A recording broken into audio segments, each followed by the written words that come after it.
Evolution के according यानी कि विकास के क्रम में मानव जाति दुनिया का सबसे ज़्यादा डेवलप ऑर्गेनिज्म है, सबसे ज़्यादा विकसित ऑर्गेनिज्म है, सबसे वेल कॉम्प्लेक्स ऑर्गेनिज्म है और मानव जाति के पास दुनिया का सबसे वेल डेवलप ब्रेन है, कॉम्प्लेक्स ब्रेन है, या यूं कहें कि पूरे ब्रह्मांड का सबसे जटिल और सबसे रहस्यमय चीज़ कुछ है तो वो ह्यूमन ब्रेन है, यानी कि इंसान का दिमाग है।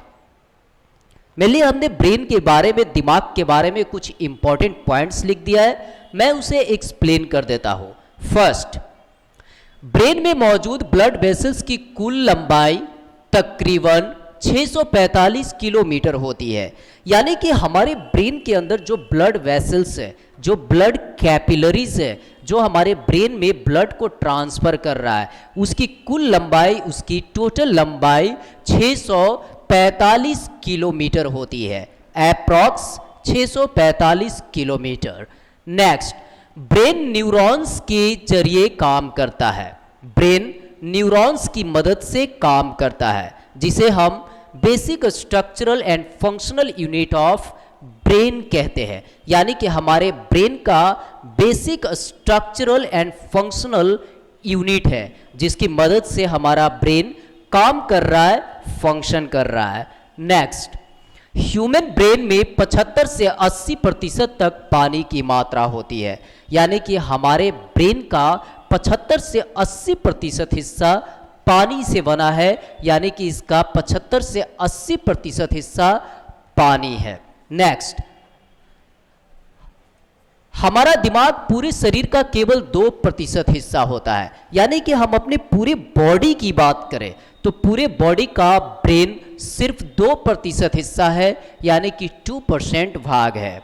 नेक्स्ट, एक रिसर्च के अनुसार पुरुषों और महिलाओं के दिमाग की संरचना वेन होती है, यहाँ पे डिफरेंसेस है। अगर ह्यूमंस के अंदर हम मेल और फीमेल के अंदर कंपैरिजन करें तो दोनों का ब्रेन एक जैसा बिल्कुल नहीं होता है, दोनों में डिफरेंसेस है। नेक्स्ट, ब्रेन का साइज लगातार कम होता जा रहा है, पिछले 20,000 सालों में इसका आकार टेनिस बॉल जितना घट गया है, यानी कि अगर हम अपने ब्रेन की बात करें तो ब्रेन जितना ज़्यादा इसे यूज़ किया जाएगा, जितना ज़्यादा हम अपने ब्रेन को यूटिलाइज करेंगे और जिस डायरेक्शन में यूटिलाइज करेंगे ये उस डायरेक्शन में काम करेगा और उस डायरेक्शन में ये फ्लो करेगा, यानी कि अगर हम इसे रेगुलर यूज़ करेंगे, अच्छी तरह से यूज़ करेंगे तो ब्रेन हमारा अच्छी तरह से काम करेगा। अगर आप गलत डायरेक्शन में यूज़ करेंगे तो उसी डायरेक्शन में ये ज़्यादा काम करेगा। नेक्स्ट, पूरे ब्रह्मांड में सबसे जटिल और रहस्यमय चीज़ मनुष्य का दिमाग है। पहले ही कहा कि हमारे पूरे ब्रह्मांड में अगर सबसे ज़्यादा जटिल और रहस्यमय चीज़ कुछ है तो वो इंसान का दिमाग है। नेक्स्ट, हमारे दिमाग के 60% हिस्से में चर्बी होती है, इसलिए यह शरीर का सबसे अधिक चर्बी वाला अंग है, यानी कि सबसे फैटी अंग है। नेक्स्ट, 30 साल के आयु के बाद हमारा दिमाग सिकुड़ने लगता है। अगर हम एज की बात करें तो आफ्टर 30 ईयर्स यानी कि 30 साल के बाद हमारे दिमाग में झुर्रियाँ पड़ना शुरू हो जाता है, यानी कि हमारे दिमाग में सिकुड़न आने लगता है। नेक्स्ट, हमारे दिमाग का सब कॉन्शियस माइंड हमारे कॉन्शियस माइंड से 30,000 गुना ज़्यादा शक्तिशाली होता है, यानी कि हमारा सब कॉन्शियस माइंड हमारे कॉन्शियस माइंड से 30,000 गुना ज़्यादा पावरफुल होता है, ज़्यादा शक्तिशाली होता है। नेक्स्ट, शराब पीने के 6 मिनटों के अंदर दिमाग में पाए जाने वाले सेल्स प्रतिक्रिया देना शुरू कर देता है, यानी कि जैसे ही कोई ड्रिंक करता है, शराब पीता है, तो शराब का एब्जॉर्प्शन स्टमक में हो जाता है और उसमें मौजूद अल्कोहल ब्लड के साथ मिक्स हो जाता है और उसके 6 मिनट के अंदर ही हमारा ब्रेन या हमारे ब्रेन के सेल्स उसका प्रतिक्रिया देना शुरू कर देता है। नेक्स्ट, टीवी देखने की प्रक्रिया में दिमाग बहुत कम इस्तेमाल होता है, इससे बच्चों का दिमाग जल्दी विकसित नहीं होता।